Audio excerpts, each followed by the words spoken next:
Hey everyone, Mr. Happy here, and in this video we're going to be taking a look at the patch 6.28 patch notes. Now the main purpose of patch 6.28 is to add the new North American data center in that of Dynamis. It will have 4 worlds now, and it will have 4 more added at a later date. Now the big thing with these worlds is that yes, housing will be available, though not immediately. You're only going to have to wait a few days before the housing is available on those servers though, so anyone transferring a character there is likely doing so with the immediate hope of grabbing a house, as they are a very limited commodity. However, we were told patch 6.28 would also have some job changes, and it was also going to usher in the next season of PvP, which then ushers in some PvP related job changes as well. For PvE, we were told they would only be numbered changes, and there was going to be a large focus on buffing the ranged DPS, both physical and magical. They acknowledged that the whole range tax thing, the idea that if range can hit the boss from any range all the time, thus they need to do less DPS in some circumstances to counterbalance melee's downtime, doesn't make sense when the boss's hitboxes are the entire size of the arena. So, acknowledging that adjustment, the range tax is pretty much out the door, and we should have some number changes in this to reflect that. May not be the only changes in there, but we'll just have to scroll down in order to find out. And what do you know? The battle system is listed as the first thing, which means we can get right into that.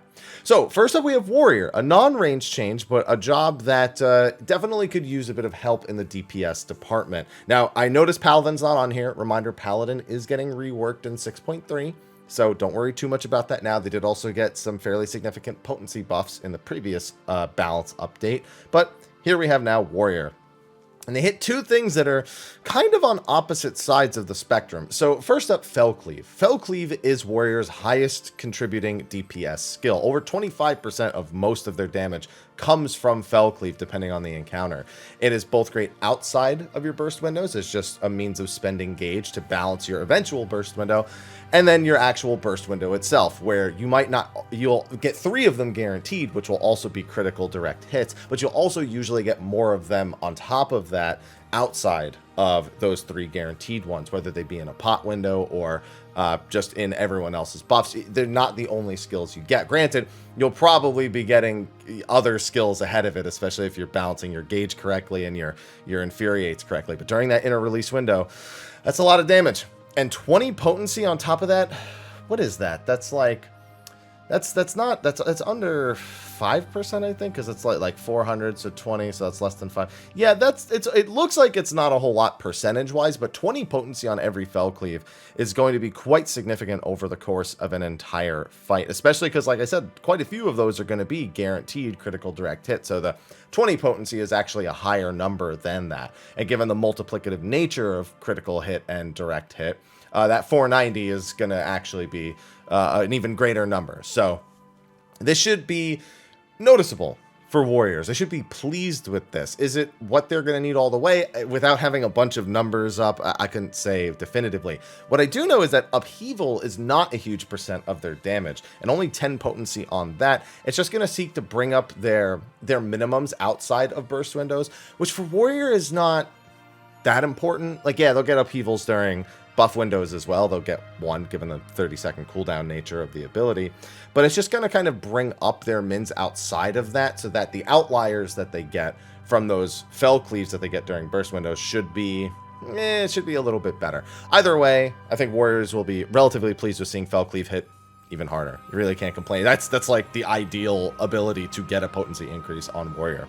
Now, Reaper also on this list. Now, while Reaper is usually in the top 5 or top 6 of all the DPS, amongst the melees, it's generally considered the weakest. In fact, numerically, it is the weakest. So, what did they do to this? Lemir's Slice. Now, that's an interesting ability to decide to bring up by 10% here, because Lemir's Slice is not a massive part of their DPS. It's not a huge outlier within their burst windows. And I don't know. Is that really the right place to have put some of the power? I guess here's the thing. It doesn't hurt. Obviously, you do get quite a few Lemire slices across the fight, and some of them are going to hit inside of buffs, given what the buff window for Reaper actually looks like.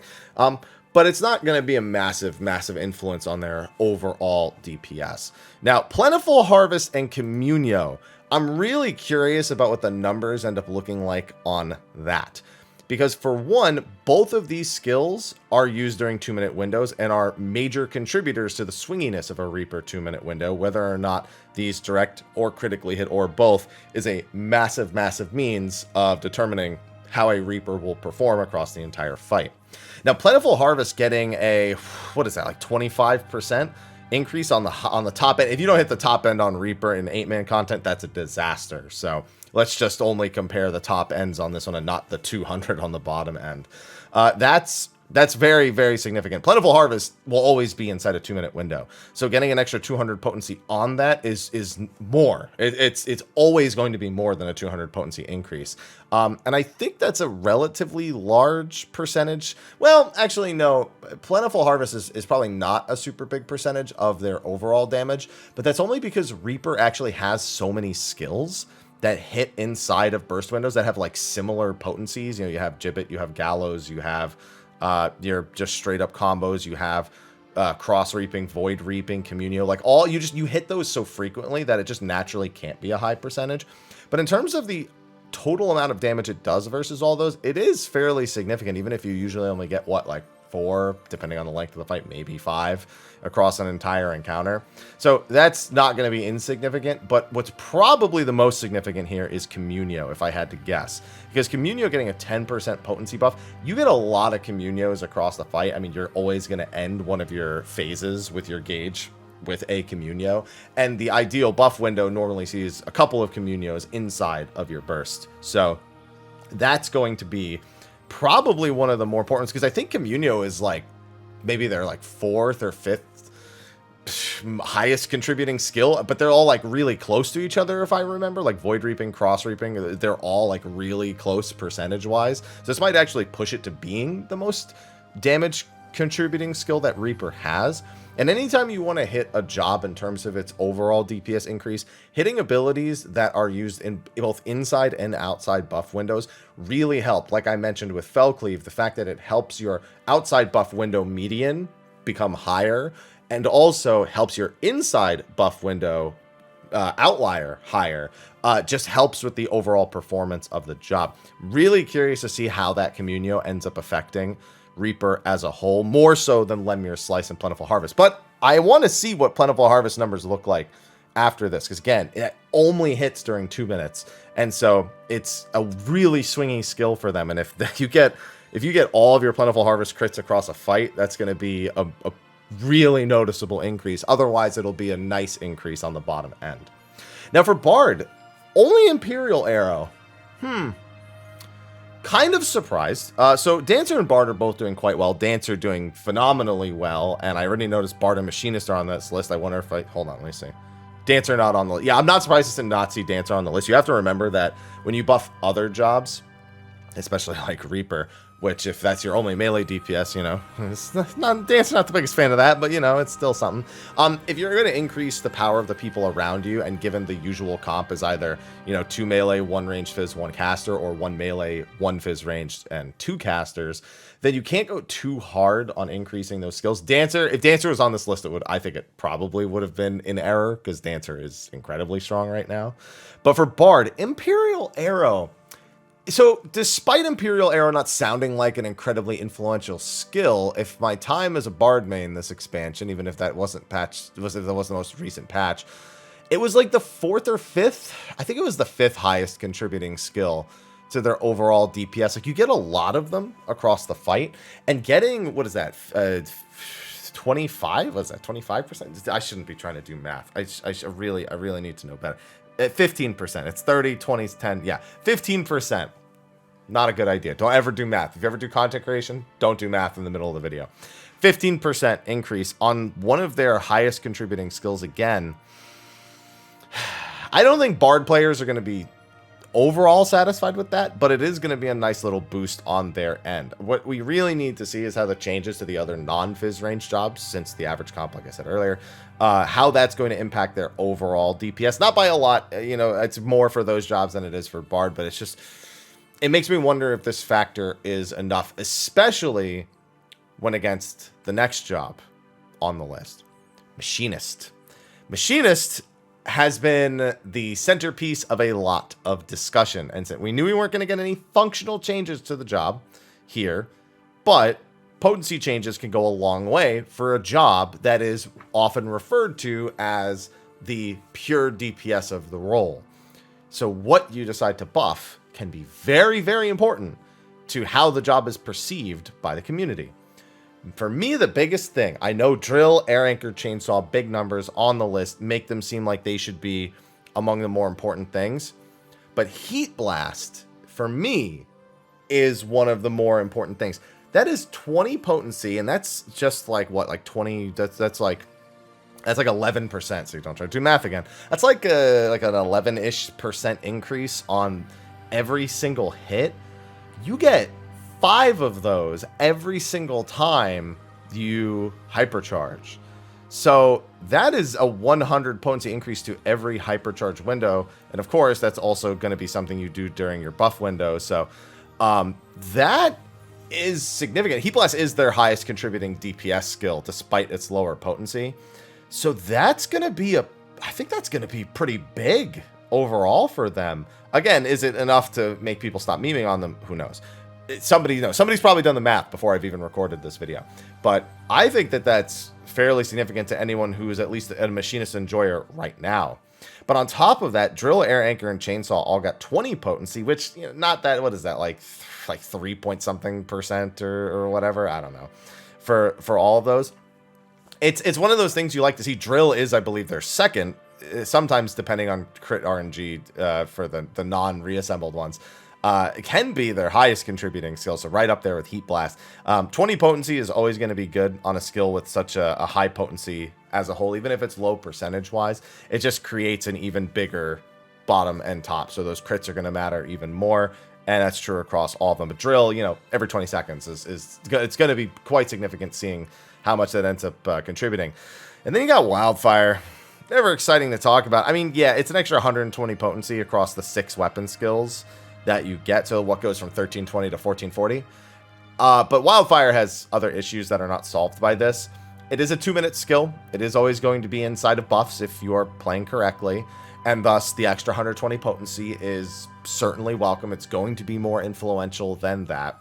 But it's just, even if that is okay for Wildfire, it's just hard for me to get excited about a Wildfire change. Either way, I just got my Machinist gun. Thank you, P8S, for dropping that 2 weeks ago. Awesome.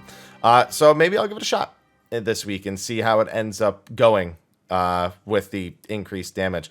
But I'm going to leave that to the Machinist mains, the people who do the number crunching, to determine if that is sufficient for Machinist for now. Because again, gameplay-wise, people want some other adjustments.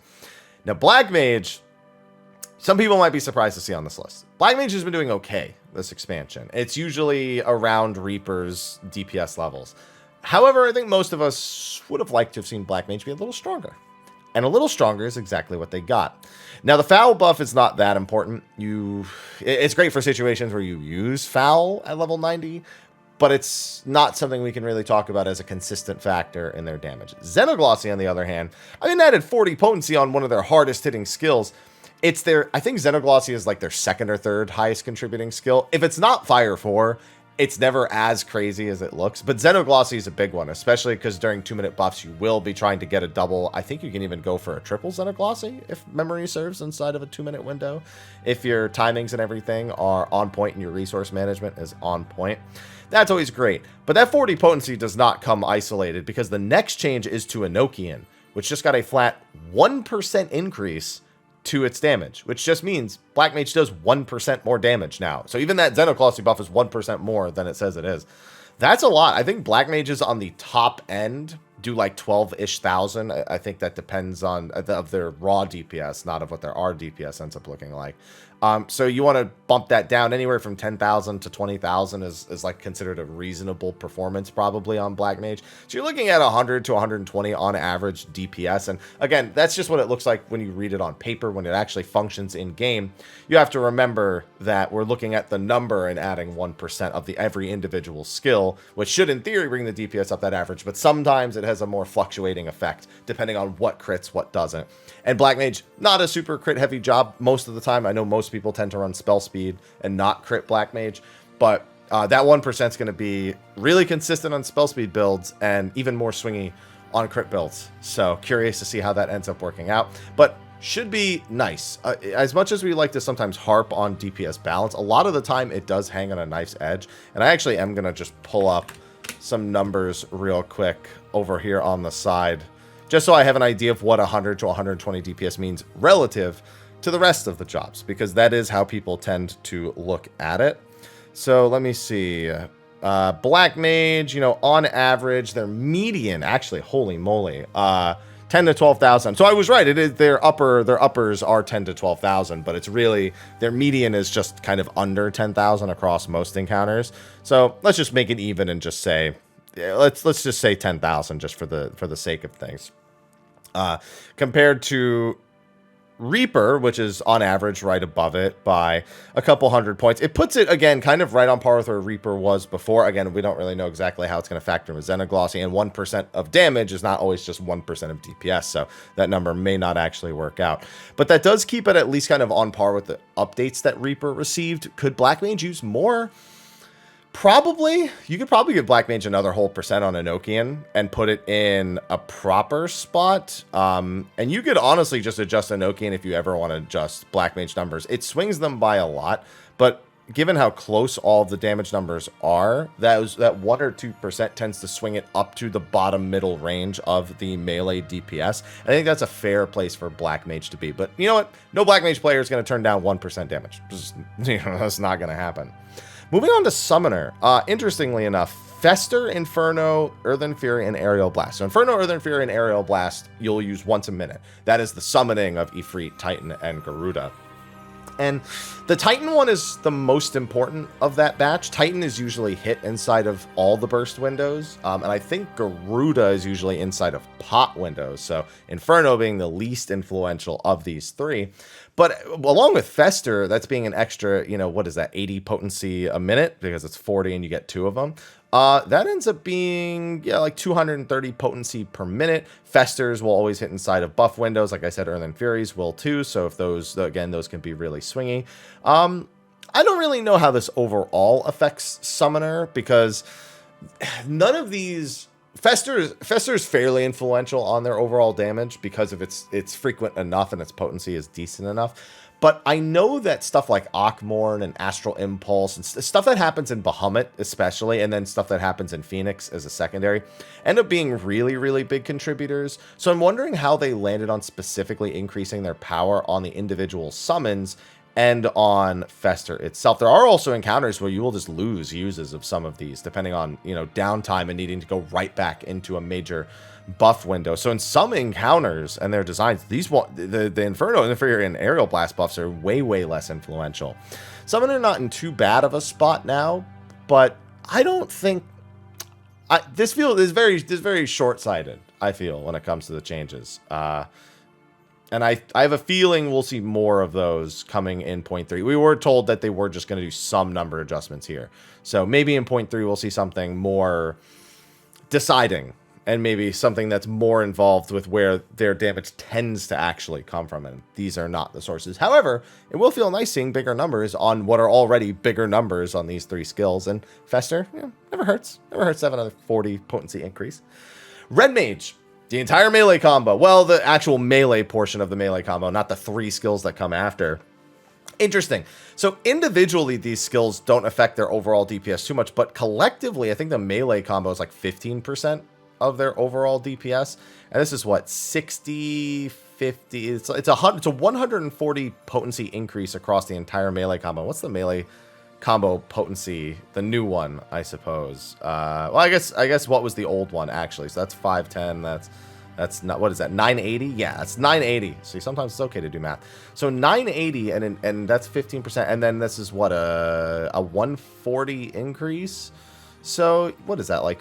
That's like close to 15% again. So it's like 15% on 15% ish. It's off by a little bit, but that should be pretty nice actually. I imagine. Like I said, individually, these skills aren't too effective on their overall DPS. Stuff like Scorch and Ver Thunder and Ver Arrow more influential on average, but these, when all combined, which if you ever do these without doing all three of them, you're making a gigantic mistake on the job anyway. Yeah, this should actually be pretty nice for Red Mage. Is it enough for the job at the moment? Red Mage is severely underperforming. I think it probably gets them over Bard. Maybe gets them closer or slightly above Dancer as well on average. It better. It really needs to, because Red Mage is hurting right now. So again, I shouldn't try to do. I'm not a big number cruncher. I just do the easy math. I'll leave the number crunching to everyone else. But I'll be keeping an eye on what the results of these changes are. Maybe we do a follow-up video talking about the results of the changes and how they've impacted and what impact is still needed across patch 6.3. And then at the end here, Sage just got Phlegma. I mean, that's nice. I mean, that's an extra 90 potency every 45 seconds. And, you know, you'll always try to get 2 of those in a buff window if you can. It's a little weird with the 45-second timer. So it makes getting some of the 2-minute windows aren't as clean. That first one will be nice. The second one's a little weird. But that's just, I mean, I actually have seen Sages asking for somewhat of a potency increase. Actually, I think I saw some people asking for it specifically on Phlegma. So I think this should balance things out a little bit better for Sage. And, you know, you're the DPS healer. You're a big boy when it comes to that. So that should be good. It should be good. Pot window buffs, you know, damage window buffs. Phlegma's gonna be nice. Yeah. Now moving on to PvP. I haven't done much PvPing this season, but I'm still fairly in tune with what's been going on inside of PvP. So Eventide, they buffed this pretty severely when they changed it to have its minimum set to that 10,000, the maximum set to 20,000 versus what it was before. But they're nerfing it a little bit. So time to fill the limit gauge has been increased, so you use it less frequently. A reasonable change given how strong Eventide has become since that change before. But also, they're changing the minimum and the maximum. So they're lowering the minimum and increasing the maximum. So they're trying to encourage you to play it as that, like, I'm close to dead button versus the I'm going to use it at full health button. And so it's an interesting way to approach it. Do I have that right? It's been a while. Do I have it backwards? I'm going to check just to make sure, because I haven't, like I said, I haven't kept up too much. But if I recall, Eventide, I also didn't play Dark Knight in PvP at all.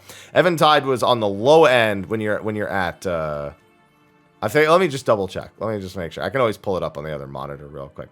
Eventide, potency. Oh, no, yeah. So I do have it backwards. So this is now better as a max HP tool. I had a feeling I had it backwards. Yeah. So it's an absolute nuke when you use it offensively. That's actually insane. Which is to stop people from trying to use it towards the end of their health bar, reactionary. We have seen a lot of that since they raised the minimum to 10,000. We've seen a lot of people using it kind of as they get close to that 50, 40, 30% mark and they're afraid of dying. This is going to allow you to use it as that savior tool and it'd still be okay. But if you use it in an aggressive manner, it's going to be even stronger than before. And 24,000, if you hit a whole team with that, that is going to be pain for them. So that's going to be nice. Gunbreaker. So Drawn Junction. When under the effect of Junction Healer, targets in the area of effect of certain actions will now be healed. Oh, you know, I've seen a few more Junction Healer Gunbreakers in the competitive scene when we were getting into Season 2. Just for the sake of just giving that, just adding that extra element, or at least trying to give Gunbreaker a more defined spot, because it's kind of struggled in PvP. Not performance-wise. I've seen great Gunbreakers just roll through teams with it in the DPS junction. But if that ever is a case where you're shut down, it's hard to have an alternative function for the team. And that should help a little bit. Just even if something's in the way, you'll still heal people. So line of sight just doesn't matter for that. That's kind of nutty. Nebula, the reflected potency increase goes up. Yeah, that's fair. Aurora, the regen potency up. Nice. And Relentless Rush now reduces the target's damage dealt by 4%. Okay, giving them a little bit of functionality outside. A lot of people wanted Relentless Rush to get a stun. However, reducing the target's damage dealt by 4% does give them a means of a better purpose of joining a fight. If they want to peel off of their whatever their target is and go to somebody that is attacking a teammate, it now is more reasonable because they're not just going to show up and start hitting them with whatever GCDs they have, and that's all they can contribute. Now that is going to serve that extra purpose, if, of course, you have Relentless Rush available at the time. So that's going to be nice. Monk, Snap Punch, Demolish potencies going up, and Riddle of Earth recast time. Okay, no Monk's going to complain about this. A little more potency on some of their skills while they're waiting to get to their Phantom Rush. And Riddle of Earth recast time, that actually is very nice, but Riddle of Earth is still kind of a finicky skill to go about using. You know, you obviously want to get it as close to that 10-second duration mark, or that end of the duration mark, and then activate it for the damage, for the healing.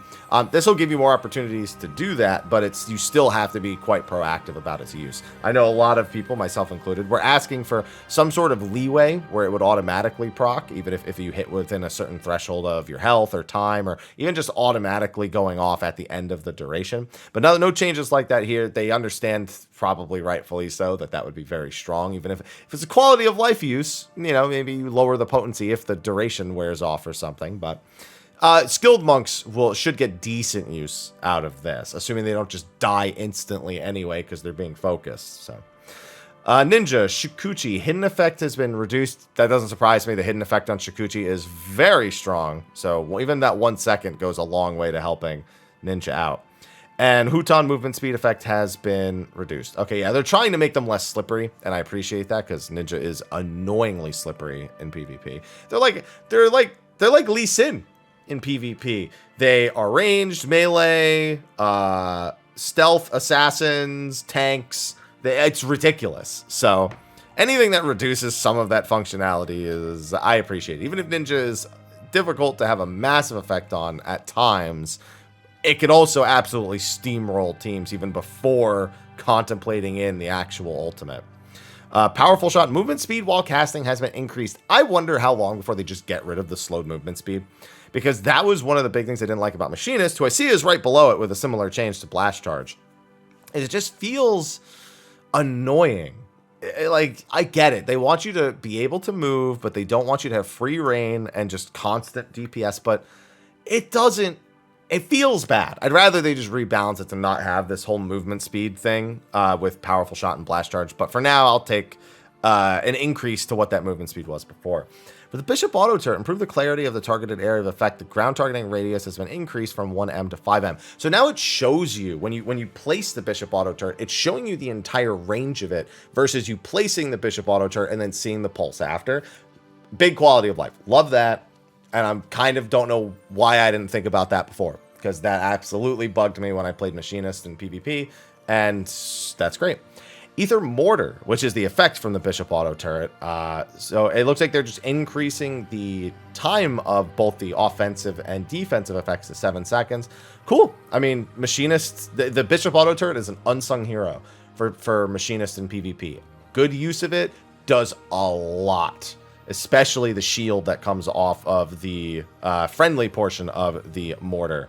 So the fact that that's getting more time added to it, it's given more quality of life. Big quality of life update for Machinist across all of these changes in PvP. Honing Dance for Dancer, reduction to damage taken has been changed from 20% to 25%. Okay, so during Honing Dance, you take 5% less damage. Yeah, that's fine. I mean, Honing Dance always feels really scary to use. I use it efficiently at the very least. So getting that extra damage reduction should help a little bit.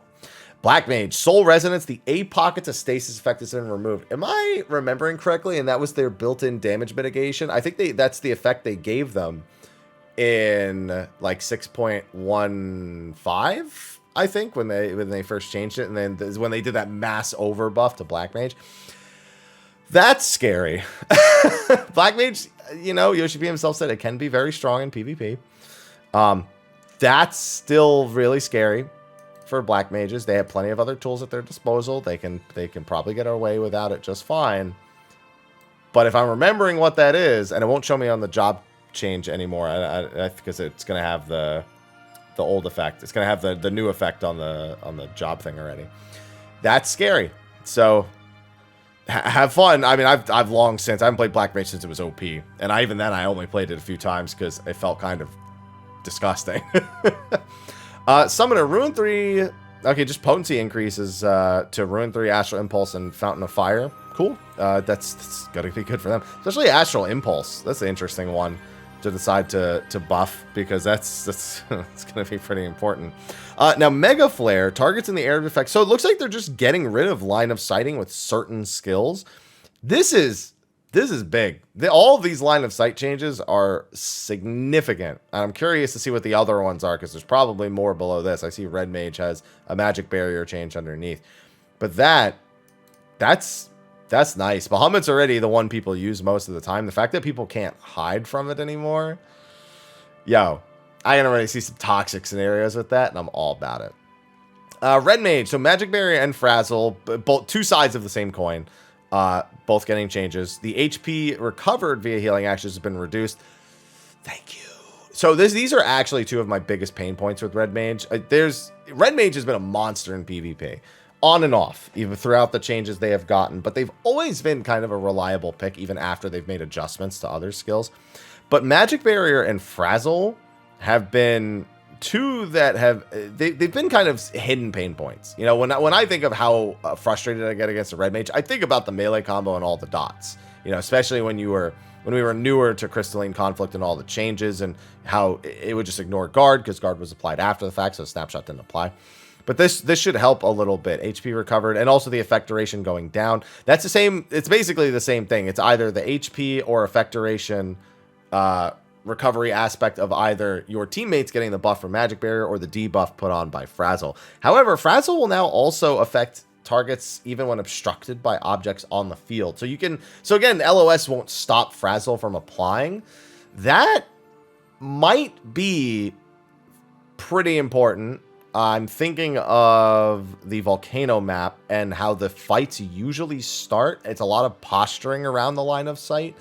And if you can avoid it by doing that, I mean, if you get a Frazzle off at the start and get a good burst on somebody, even with the reduced potencies, if you can get something good in that next 8 seconds, you can really have a pretty big impact. But that's just going to mean across most of PvP that you won't be as annoying. You might occasionally clip somebody else with it, and that might impact the fight that somebody else is having if you're off 1v1ing. Otherwise, it's whoever you were already targeting with it, you know, you were going to get them anyway. So White Mage, Misery, range reduction on both Misery and Miracle of Nature. Miracle of Nature, man, this skill is a lot less valuable than it used to be. Still good, but a lot less valuable than it used to be. And now it's getting a range reduction. It is scary to get within 10 yalms on White Mage. Now, what that means is you're most likely to use it when you're hopping in for your burst window, when you're going for that Seraph Strike. That being said, while it's great for that, it's still scary to use kind of just as a general tool. Getting within 10 yalms of somebody in any other situation that isn't that, it's something that'll happen either defensively because somebody's jumped on you, or because you've, again, sought them out and gotten very close. So I think that's what they want out of Miracle of Nature. I don't think they want it to be this long range, I've disabled you while my team is hitting you tool. And it's why we've seen that range reduction right there. But people will still try to use it for that. It's just going to be while the White Mage is being aggressive. So I think this is a pretty decent nerf to Miracle of Nature, though, even if it's already kind of not as valuable as it used to be.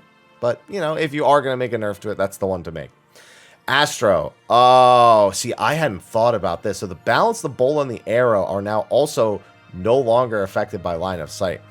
That's nice in the few fringe cases where you have teammates that are behind line of sight when you play a card, which does absolutely happen, especially when you're first posturing in the early part. If somebody just steps off to the side and they don't catch that initial balance or whatever it is you're trying to place out, it's really useful in that situation. But for them, it'll be more likely just quality of life. A lot of this is quality of life for the Volcano map, it feels like, where line of sight is a constant problem for job efficiency. So this is a huge buff for the Volcano map and a moderate buff for the base map. And then for the Wind map, not really much at all. There are some cases where it will come in handy, but far fewer than especially the Volcano map. Crystalline Conflict Season 3 will end and Season 4 will begin. I kind of want to take a look at the rewards. So they said they were working on new rewards for the seasons, and I don't know if they would have made them yet. I feel like it's going to take them longer because last we checked, it was just, it was the same reward since Season 1. They just changed the number of the season. All right, so I went to click learn more about the rewards, and I guess while the maintenance is ongoing, it's not showing on the site because it just took me to the main page, and I couldn't do anything with that. So, yeah, I doubt we have any different rewards other than it changing to the 4th season, you know, Roman numeral. But we do know they are working on new seasonal, not series, rewards for PvP. So we'll keep an eye out for that in 6.3 and reevaluate. Bunch of items are now dyeable, all the Valerian stuff, some of the Zenobian stuff. Okay, cool. Just a bunch of stuff that's now dyeable. There's all of those sets. North American Data Center, Dynamis being added, Halicarnassus, Maduin, Merilith, and Seraph as the 4 new servers. And of course, they do have a support post here to let you know about that. As for resolved issues, oh yeah, this is, yeah, icon next to the quest objectives in the duty list appeared green even when they were not complete. I've run into that issue a lot. Syldian Subterranean variant dungeon wherein ground targeted actions do not function properly when targeting certain... Yeah, so I've noticed that, but I didn't really think much of it. An issue in PvP wherein players under the effect of Meteor Drive inflicted by the Monk's action Meteor Drive could still execute the action Purify. Oh, that's... Yeah. That needs to be fixed. It was fixed. This is resolved. But yeah, that was bad. And it's the same with the Hysteria. Yeah, that's also very important. XCOG did not apply immediately. That's very bad. And then XCOG effect granted by the Scholar action Seraph Flight did not immediately trigger. Wow, so it just didn't work. Okay, well, that's pretty good. Let's see. Wait a minute. An issue when players under the effect of Cardia or Cardian granted by the Sage action Cardia cannot be healed by Sage... Yeah, no, that's a big one too. I hadn't noticed that, and I've actually played quite a bit of Sage, so maybe I just haven't encountered that bug. But yeah, that's also really not good. Island Sanctuary, where players can reattempt to capture certain animals after failing under certain conditions. I wonder... Wait, so they're saying that it remains targetable after it fully escapes. See, because I know people who have failed and then tried to exit their island and re-enter their island to get another chance. I don't know if it's that or if it was just something else. An issue wherein the graphics of the practical ponytail hairstyle did not display correctly when playing as a female Viera. Wow, hairstyle's not working properly on female Viera? Very unfamiliar territory there. Everything around this space. Very unfamiliar territory. An issue wherein the graphics for the Tall Tales hairstyle did not display properly. Okay, an issue wherein equipping the Manorville axe wherein the graphics displayed during Heavy Swing did not display properly. Curious what that looked like. An issue on the Island Sanctuary wherein gathering multiple of a single item would only count once towards agriculture and mine now. Okay, and other minor text issues have been addressed, and other various issues have been addressed. Okay, overall, obviously we were really in this for the PvE changes. And again, I think we might have to report back on what these actually end up meaning. One thing that happens every patch is you hear me spouting numbers. You'll read like on a forum or a Reddit post, people spouting numbers about the overall DPS increase in a vacuum that these things provide.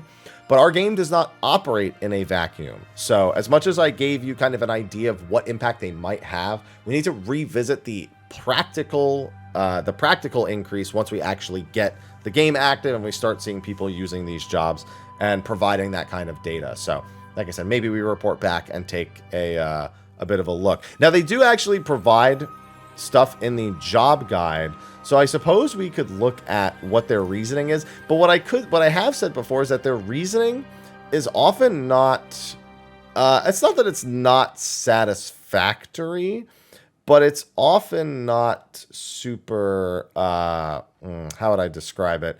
It's not as I don't know. It's just not as important, or not as it's not insightful enough. That's what I'm trying to say. Yeah, it just doesn't feel insightful enough. So for Dark Knight, yeah, and they also mix the PvP and PvE stuff. It looks. Oh no, that is, I was on the PvP page. Yeah. So for PvE, here, let me just. I could have just clicked it over there, but let's drag it onto here. I'm not formatted at all for this, so we're gonna do some live editing. Look at that. Ooh, movie magic. Wow. So, after reassessing the balance between jobs within each role, we've made adjustments to the potency of actions for several jobs. Many players are challenging high-end duties at the present. We have tried to ensure these adjustments will not adversely affect their action rotations.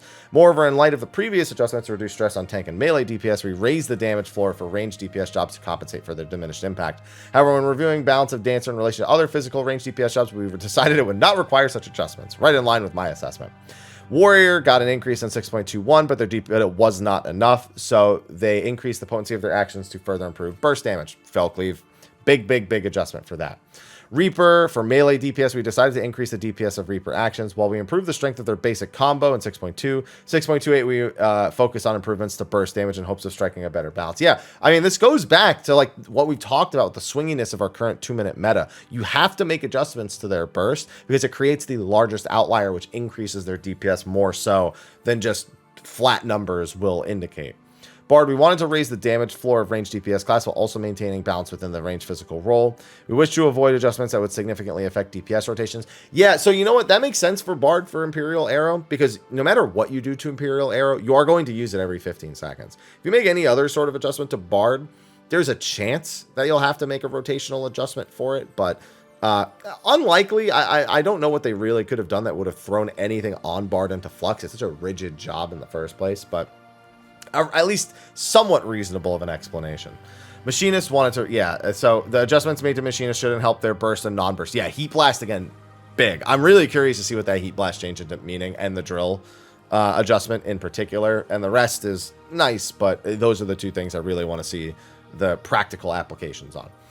Black Mage made several adjustments to increase the damage floor to avoid significant changes to Black Mage DPS rotations.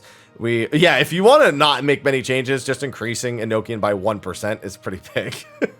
And also Xenoglossy, yeah, that's going to be something you'll use for movement, something you'll use in burst windows, so that's going to be nice. Summoner, adjustments made to Summoner should help improve both burst and non-burst. Yeah, I mean, I guess Fester for burst, and again, Earthen Fury's inside of burst, but I'm still not impressed. Okay. Red Mage, yeah, to ensure balance is maintained. So I kind of skipped over this earlier. The trait that was on the job actions literally just was the other changes. So the trait just informs the other changes at level 84. So that's why we didn't really touch it, because that's all that it achieved. But yeah, increasing the melee combos in its entirety by, you know, that 14-15% should be nice.